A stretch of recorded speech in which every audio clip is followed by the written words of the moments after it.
Perspectives, Finding Common Ground, a podcast series that brings together a panel of thought leader perspectives as a forum to socialize and problem solve education technology issues with the goal to ultimately find common ground.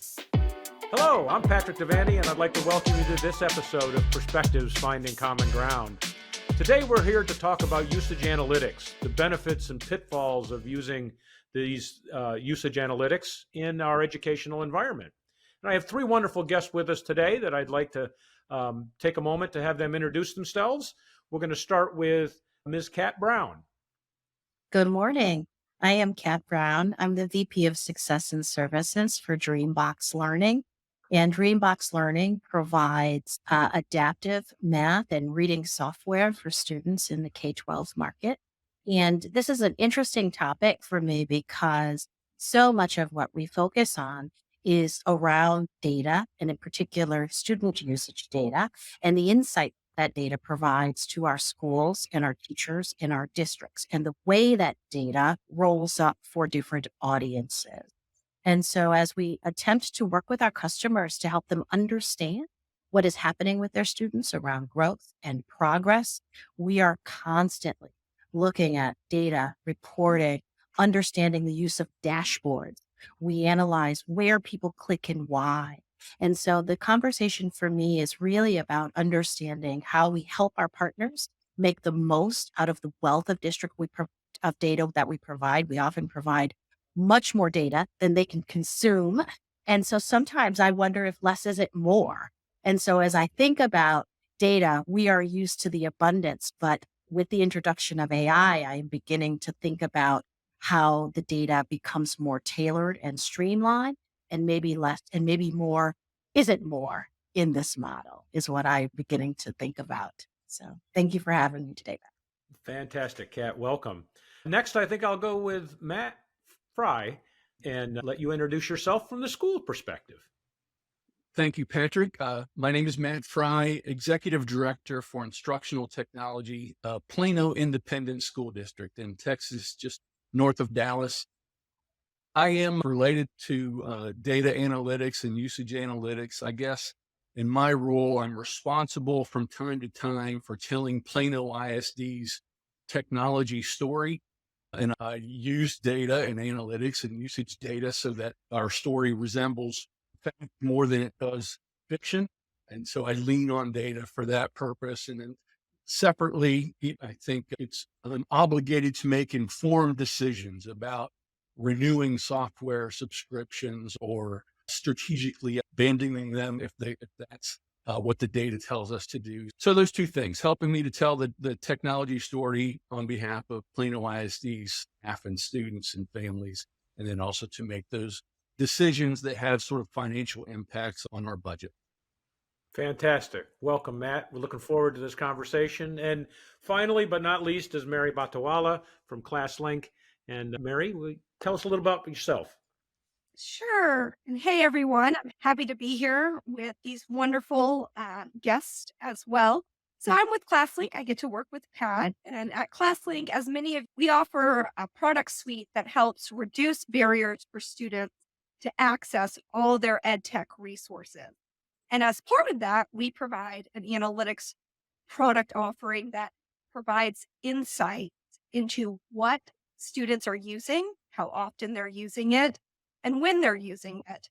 And we do so in a standardized apples to apples comparison so that you can look from one vendor to another vendor and really have an understanding of how usage may be similar or different and make decisions like Matt referred to in terms of, do we keep these resources? Do we need to right size licenses? Are we meeting the goals that we set out for ourselves? At ClassLink, I have the privilege of running analytics. That means our data science team, as well as leading strategically on our analytics product offering, which we're going to be talking about a little bit today. And the two things that are really on my mind as we have this conversation are, one, standardization. As I mentioned, one thing that's unique about what ClassLink offers is we're providing all of those usage data points, how long things are being used, how often, in one place. So you can look across your edtech ecosystem. So I often see when we talk to other vendors that the way they provide usage reports is much more in depth than we do, which is excellent. And we're going to talk about that process data today. But they often provide different constructs or ways of looking at the data. And so one area I'm interested as an industry in thinking about is, are there opportunities to standardize further? So we're using similar terminology across our edtech ecosystem. And then the other thing I'm really interested in, to Kat's point, is the rich data that vendors surface through their process data and how that links with our usage data, how you can combine those two to make strategic decisions, and then how you can combine ultimately with work products, student outcomes to make even more informed decisions about return on investment by looking at what we ultimately all care about, which is our students achieving the outcomes that we hope that they will achieve. Great. We've got the foundation for a wonderful conversation here. Thank you, Mary, and all for kind of those introductory comments. I think we probably have, as a starting point, the need to draw a line between different kinds of data. We've talked about, so we've got usage data. There's probably some natural lines that need to be drawn here. And I guess I'd open the floor. Anybody who wants to start that, there are different kinds of usage analytics, and how would you define one versus the other and the right uses for one versus the other? So anybody want to start? I don't know that I can define it holistically, but I can add some vocabulary, I guess, that others can build off of. From my perspective, when I look at data, particularly usage data, I look at launch data, the number of times a particular application is opened through our single sign-on portal. And then separately, and in the relatively near past, we were afforded glimpses at domain level data. So not necessarily where students or staff open an application, but perhaps they just browse to it, and that information is recorded in terms of sessions. So I use these launches as part of analytics, and session as part of the analytics, and time increments is part of analytics. How many hours and minutes or days do students individually and collectively spend engaged in an application? So all of those things, even the differentiated by school hours versus non-school hours, weekdays versus weekends, all of those different attributes contribute to our grand sort of 30,000 foot view of our technology sort of story. Fantastic. And from our vantage point, we look very closely at the level of educator engagement with a platform and how the level of educator engagement then influences the degree of student engagement, right? Those data points are linked in many ways. We know that the more educator engagement you have with the platform, the more likely that students are likely to be using that platform and to show greater success in the engagement with that platform. So understanding what teachers are doing gives a lot of insight into how students might be also engaging with the platform. So that's really important for us. So we look at things like educator login, student login, number of sessions or activities completed. So for us, and as you think about, I heard Mary mentioned it and Matt mentioned it as well, time in sessions, right? And that's a data point that I struggle with because you have some applications where less time yields tremendous result, right? And you have some applications where more time is required, intervention-based applications and things like that, where time in use really determines whether that application is going to be a benefit to students.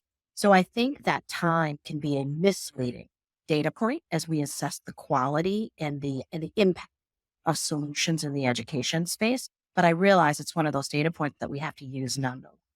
And so as we think about usage data, it really does hinge on the level of engagement of the educator and how that impacts the level of engagement and then the outcomes for students. I think Kat's point is so important, right? How do we contextualize this data? It's a key question when we're dealing with any sort of data. So when it comes to time, what is the expectation that we should have for students' interactions and how that relates to positive student learning outcomes. And vendors put out recommendations for this. And we've looked a lot into that because we actually, in our application, have a goals module where you, the customer, can enter, my goal is for students to spend this much time and teachers to spend that much time and measure towards that. I'm so glad to hear that, Mary, because when you first talked about the analytics that ClassLink was providing and helping our partners, our districts look at, that was the first thing I thought is I hope that there's a way to know what is good time versus not so good time. And that's rooted in understanding what the expectation is for outcomes. And so if you guys are capturing that, then that's amazing. Thank you. I think there's ways we can further improve that component of the product. But what we find, we did a comprehensive analysis across our 2,400 customers. And what we found is, it's most often the case that districts, students, teachers aren't spending the amount of time that is recommended by the vendor, just because time is the most precious resource in school and there's so much constraints around it. And so I do think that when we talk about what do we see in the future here for usage analytics, there's some real opportunities around doing more work to explore dosage and where we see efficacy at different dosages for what sorts of student, because time is such a precious resource. But I think that's a great point. And that's the greatest tension, Mary. What you raise is the greatest tension in any implementation.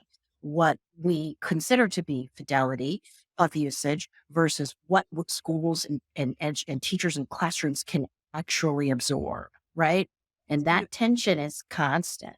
And so helping folks understand that even if you can't reach this level of fidelity, should you reach this level of fidelity, this is what you should be able to achieve, right? So we should not let the perfect be the enemy of good, right? Because perfect is not going to be achievable. So if we can help folks make those decisions about, hey, we can't get all this time in, but if we can get this, we will see this yield.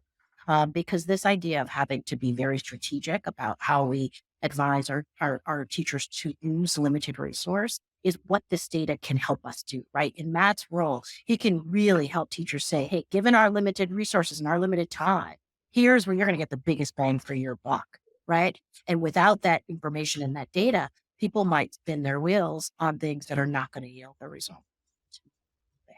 I'd only add this commentary. Again, I think I heard this analogy before, is the sort of the black box of instruction where there are inputs and then stuff happens within that black box and then the outputs, and it's hard to tell exactly what it is within the box that's causing the effect. But anyway, in my role, I'm more concerned, not concerned, but I have more influence over the inputs. So making sure whatever those applications, tools, whatever, are available and accessible and ready to go inside that box. And then help my colleagues determine what the correlation or impact was of those tools. But aside from all of had just finished my 30th year in education, you can't be in the industry that long without hearing about, understanding MTSS and RTI, and the idea of tier 1 instruction, tier 2 instruction, tier 3 instruction,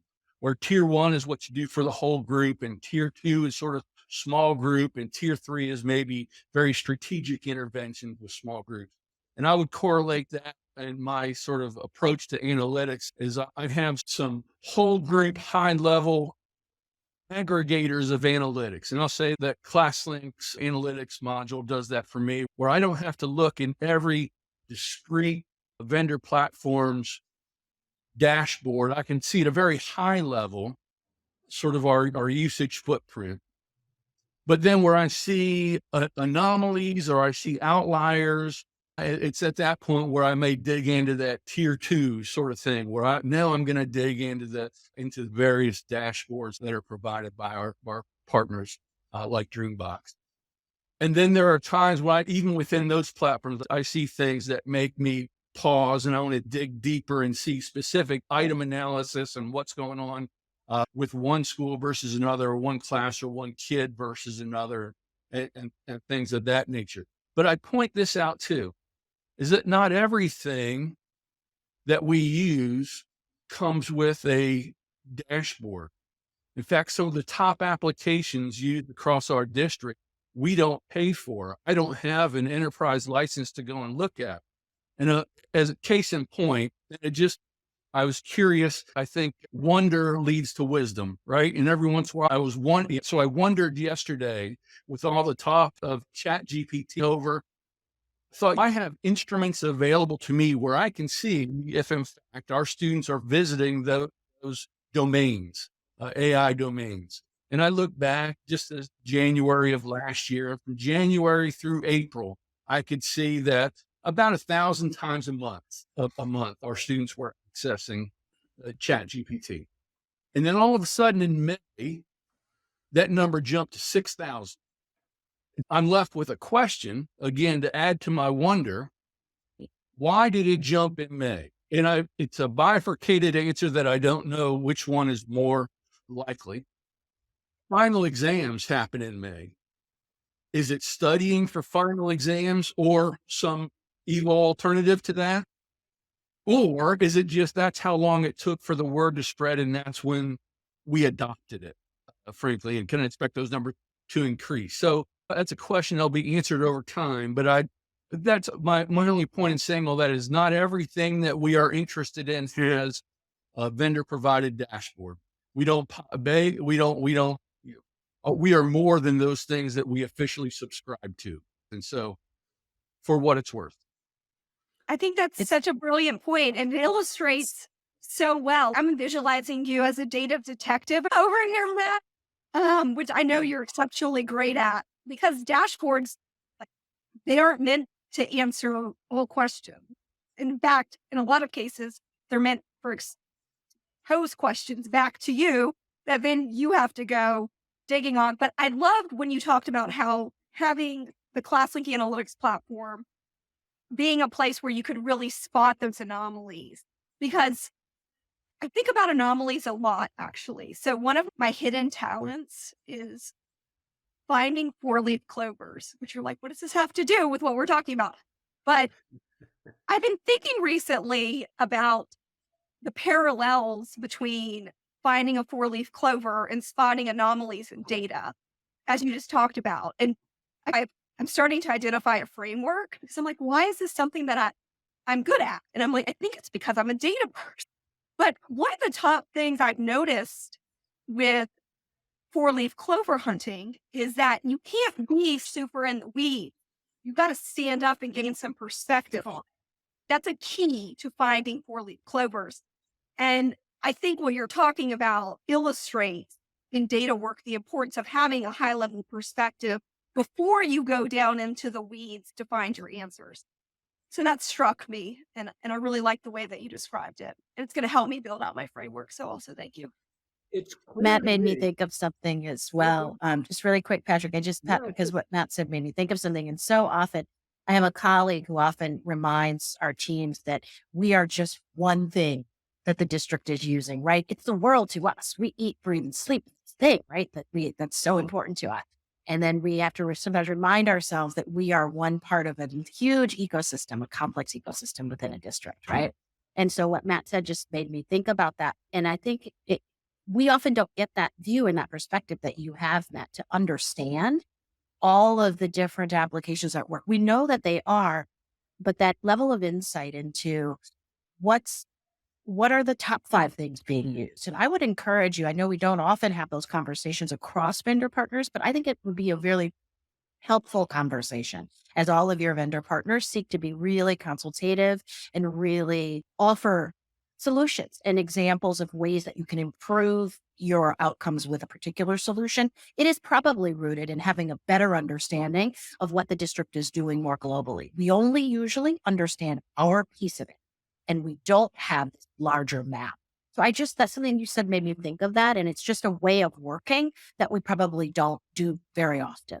What I'm hearing here is really fascinating to me, because what we're really doing is we're trying to eat an elephant, right? We're trying to drink out of a fire hose.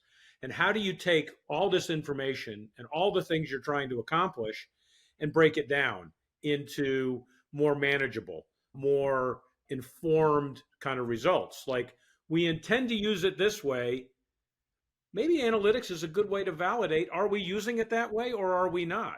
We expect this measure is going to make a difference. We're seeing that measure. Does that mean that it is making a difference or it isn't making a difference? And that looking for the anomalies, as Mary says, is really, really a highlight way of doing this. Is there a systematic way of doing it? Because what I'm hearing is there's lots and lots of data and we're learning more and more about using it, but it doesn't sound like there's any kind of continuity other than the success that we have. Are there standards that are out there? Are there systems that we can lean on, or are we kind of building this bus as we're driving it down the road? I would say this. I would say for me, the data serves as conversation starter, as something that points us in a particular direction. And I'd say this too, and these are not my words, and I'm going to transform them to suit my own needs. But there are people who say, don't tell me what you value, show me your budget, and I'll tell you what you value. And I would say similarly, don't tell me what you value, show me your analytics data, and I'll tell you what you value. And this doesn't paint a necessarily brilliant picture for me, but it sets up something that I aspire to. We say in our district, we value, in addition to the rigorous acquisition of content knowledge, subject matter expertise, we value things like curiosity and empathy and creativity and critical thinking, communication skills, adaptability. Those are the tenets of our portrait of a graduate. But when I look at the usage data of within our digital ecosystem, very few of those applications that we would say promote or help develop some of those skills are represented significantly in our data. So we see that our kids are using they're submitting assignments, they're accessing online textbooks, they're browsing the internet, but very few are editing graphic files, making movies, using spreadsheets. It doesn't look like they're coding and animating. So when I see those data, and I make those assumptions based on the applications being accessed, I don't want to decrease necessarily usage among our top applications, but I do want to increase significantly use of those tools that we think are more consistent with those portrait of a graduate competencies. And it just requires further discussion, but it's an observation we can make, and I think it can point us in a particular direction that's worth heading toward. And that sounds like a really planful and thoughtful use of data. And I don't see as much of that, Matt, because what I see is data used more in isolation, right? You said, my job is to tell the story of my district, right? And if, to Patrick's question just a few minutes ago, if that's a great systematic way and a way of thinking about using data, right? I don't see it often as systematic as that. It seems as if the success is a little more accidental sometimes than it is systematic. And so I think I love your approach in terms of telling folks within your district, hey, we say this, but the way that appears through our use of technology is not aligned, right? Where is the gap? And I think that's a great challenge for the folks that are driving the instructional agenda and that portrait of a graduate that you talked about, right? Because sometimes people just need that it's not aligned. And then suddenly they're going to start to reassess and look more closely at how they're allocating time. That's so limited. And Matt, it's not just you. We look across our customers now. Not everybody has a Matt that is able to tap in so insightfully into the incongruence that you describe. But we look across our customers and we see that same story over and over again, that more ed tech is in play than it was pre-pandemic. But a lot of that ed tech is really rigor level DOK 1 or 2, unfortunately. It's like taking the analog version and putting it online versus pushing to those higher levels of rigor. And that's the story. And unfortunately, that's even more so the story for students that have been historically underserved in our across this country.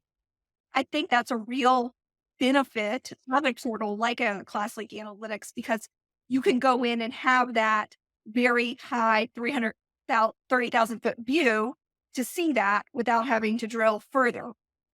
Now, once you do find those applications that are higher level rigor, right, like a DreamBox, you have the ability to then go there if they're offering you data analytics and see some of the even deeper process data around clickstream. What are students actually doing? And does that experience look similar? Are the expectations similar across all of your student population? So I think there's a real connection there between staying high level and then being able to turn to more detailed data. Detailed data that speaks to, Mary, that speaks to how different demographics of students within a district are performing, are utilizing different tools, right? Because there's also the ability then to more strategically apply and surgically apply technology to the different students that need them. And I do think that a tool like ClassLink that can help fill the demographic gap that companies don't often. We don't often have the ability to disaggregate students in the same way because we're not collecting the amount of data that ClassLink, for example, is collecting. And then that data is really critical for the district to understand how different applications are affecting different populations of students. And I think we have an opportunity. Right now, we don't break down our data by student race or other accountability subgroups. And so that's an opportunity for ClassLink to provide greater insight. Of course, you can look across your schools, and that's something we strongly suggest because schools often serve different types of students based on housing patterns, right? Even within a district. But think about that tension, right? We are in an era of increased privacy of student data, PII, but also having that data and that information helps us understand how we better serve students. So I think there's this place where we've got to get to where we can safely collect data that informs our work and informs how we're serving students, but we have to do that in a very safe and secure way that protects the individual data of our students. It's one of the things I think about a lot, and it really concerns me because we need that data, right? But I worry about that data out in the ecosystem. And districts worry about that. I bet Matt has lost sleep over that. I know when I was, before I came to ClassLink, I worked at the State Department of Ed here in Tennessee. Security is top of mind every single day. Privacy is top of mind. And I know that's also true here at ClassLink. We do a lot of work in the cybersecurity. That thoughtfulness from vendors is so important. Those are among my wonderings that I can't wait. And I could probably ultimately find the answer to this question, but it's too cumbersome for me but the idea of which students am I more likely to be exposed to these applications at these schools as opposed to students at these schools? Those are the answers that I really want to get to. And I think all of the data is there to get it.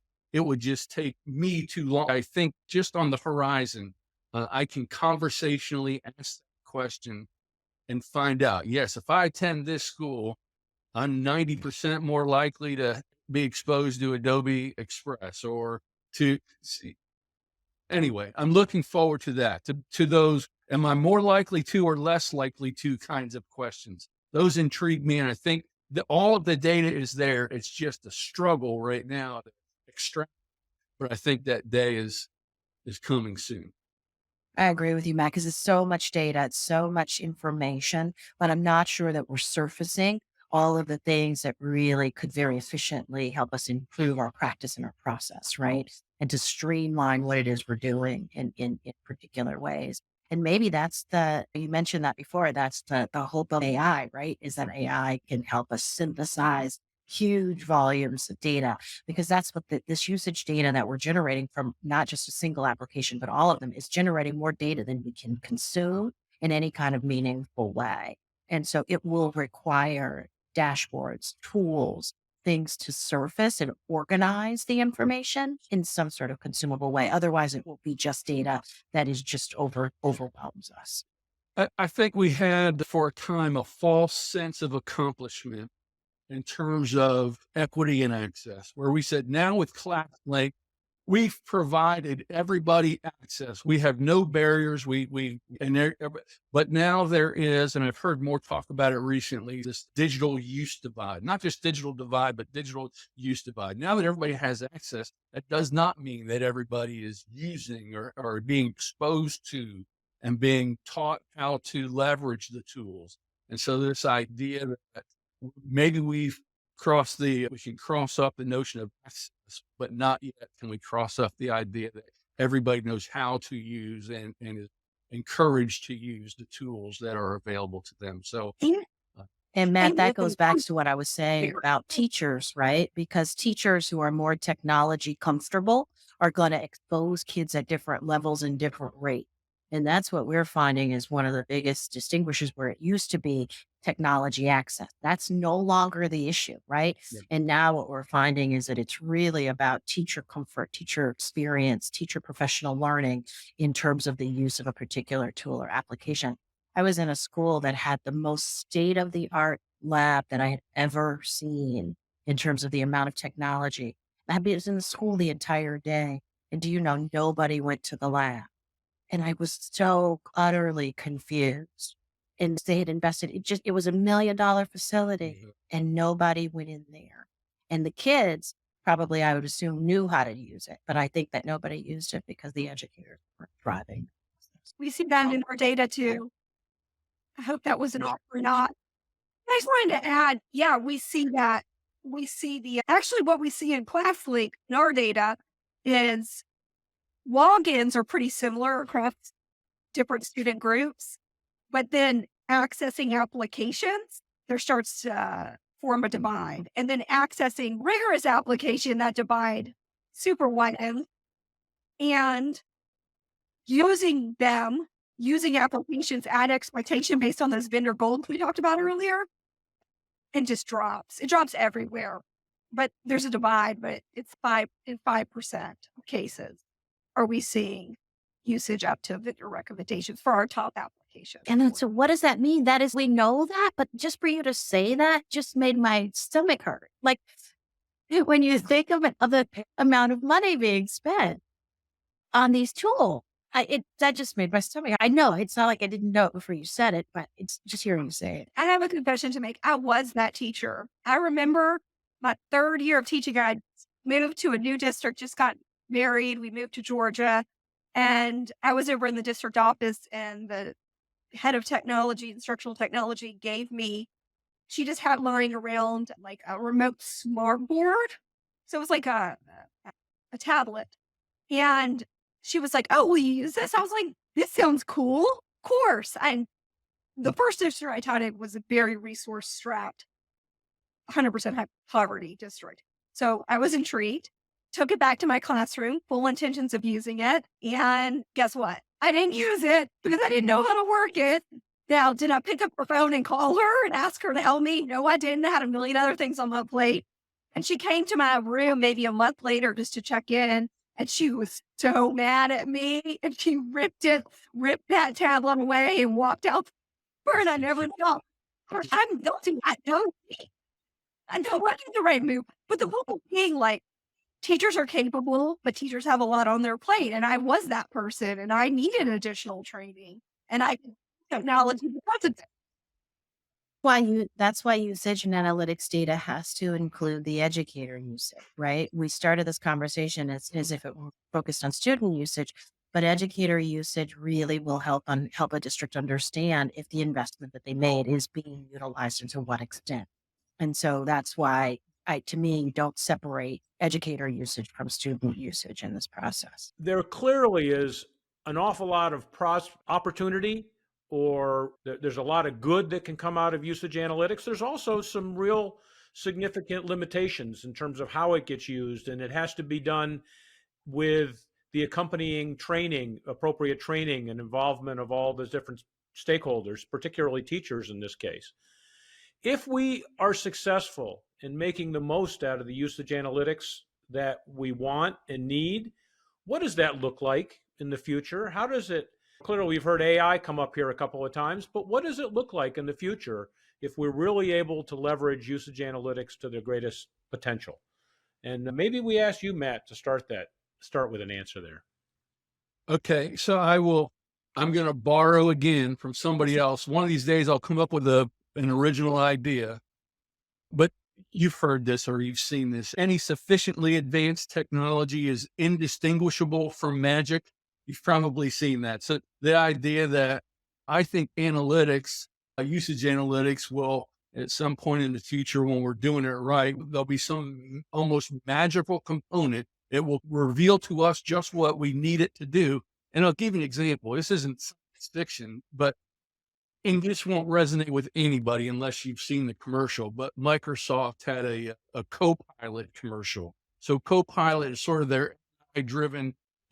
It will take the data. It will suggest differentiated lessons. It will suggest different avenues to pursue. So this idea that AI, and of course you are also, you're responsible for vetting and critically thinking about anything that's suggested and looking at the data.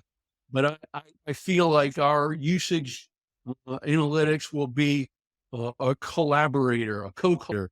That's redundant, isn't it? Just a collaborator with us. And we will partner with our data to make informed and appropriate changes to what we do. So I'll hang my hat on that. Okay. Kat, Mary? I love that word intentional. I feel like it's so important. I've been in education for a while. My specialty is education policy and analytics, but usage analytics is not a silver bullet. And I want to be really clear about that. I do think in the future, with increased intentionality, we have a real potential to provide educators more tools in their toolkit to better personalize education for their students. ChatGPT has helped a lot of professionals, even teachers included, in ways that we didn't have previously. I use a tool called Grammarly, and it helps me make my emails sound better than I would be able to otherwise. And I think with the proper infrastructure and tools, we can actually leverage all of the rich operational and process data that ClassLink collects, that DreamBox collects, and all vendors collects to provide similar support to teachers in student personalization. That said, I think we have a lot of barriers right now, and we need to unblock those barriers to get there. We need deliberate, well-functioning data pipelines. We need intentional collaboration across vendors in this space. We need those things so that we can make connection. The onus cannot be on our districts, on our customers, to make all of the connections that are needed to enable this work. But with planning, with sufficient interoperability and pipelines and partnership, I think we can get there. I think we also need, to my first point, we need some standardization. We need similar ways that we talk about this in the industry so that we're able to have the conversations needed to make the connections and the interoperability plays that exist next. There's just so much tapped potential right now. I was at a conference last week, I'll end on this, and a vendor was talking about how not only are they collecting all the clickstream data, they're also collecting audio clips when their tool is being used to understand the interaction between the teacher and the student so that they can analyze what the teacher's doing, right? Because that's part of that black box Matt referred to. So I think we have opportunities for all sorts of process data that most vendors aren't even collecting now. So we can tap that potential, make the connections needed. And to Kat's first point, find ways to simplify, find ways to trim the data down so that the picture is much clearer for our customers. Those are some of my hopes for the future of this work. This has been a fascinating conversation, and I hope we get to do it again. You're all welcome to come back. I'm going to try to summarize a little bit because this was a very diverse and extensive discussion, but I think there's a couple of key points that are takeaways here that we have to focus on. One of them, there's tremendous promise here, but we have to be realistic. This is not going to be the end all to be all. It's not the answer for everything. However, it does have some very targeted benefits that can be realized. And those benefits are going to come from collaboration and from intentional evaluation of the data. There's a lot of data there, but we have to get very deliberate about what we're looking at and why it matters. And it will help up to this point, and then we need different data to complement it. So it's just one piece in the puzzle, a very valuable piece, and one that will continue to get richer the more deliberate we are about how we use it. We can enhance that or improve that by doing things between organizations, between companies, to collaborate and make sure that we're working together, because we really have the same goal. So as so often is the case, if we communicate better, we'll be able to produce more results. And I think one of the other takeaways here is this has to be continuously evaluated because it is continuously changing, and the inputs and the usage from this are continuously changing. So if we're deliberate about it, we set our expectations and then measure against those expectations, we can make some incremental progress, and that compounds and gets better over time. I think ultimately the answer here is time is our most valuable resource. So is the case when it comes to instruction and getting the teachers to spend time with students or students to spend time learning, and doing so in a deliberate and controlled fashion that we know works. The more time we get in that space, the better our kids are going to be. This hopefully will contribute to that. What did I miss? Did I miss anything? Okay. Nailed it. Silent succession, huh? I nailed it. I don't know about that. You guys did. Your comments, your thought, your insights, wonderful. Thank you again for joining us today. And we hope all of you get to listen to this episode and then join us for the next one. Thanks. Thank you for listening. ClassLink is proud to be the meeting place to facilitate these conversations.